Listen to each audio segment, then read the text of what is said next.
Boutique bijoux d'or Mossi Elengi. Boutique bijoux d'or Mossi. Voilà, couleur riche. Boutique bijoux d'or Mossi. Boss, voilà, couleur riche. Boutique bijoux d'or. Boutique bijoux d'or Mossi Elengi. Oui, bonjour les amis.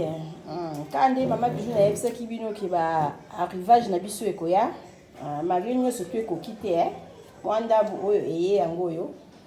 Alobaki na bino savon oyo elongolaka ba graisse yango wana na mafuta nango.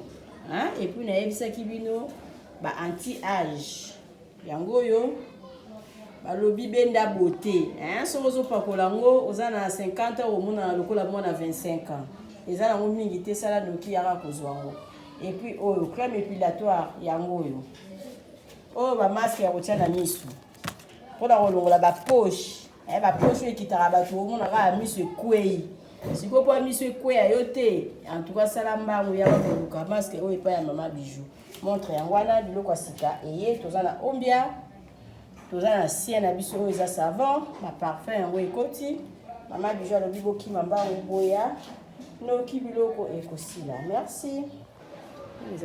Et surtout, n'oubliez pas de cliquer la cloche de notification qui est juste à côté de abonner pour être notifié à chaque fois que je vais mettre une vidéo sur YouTube.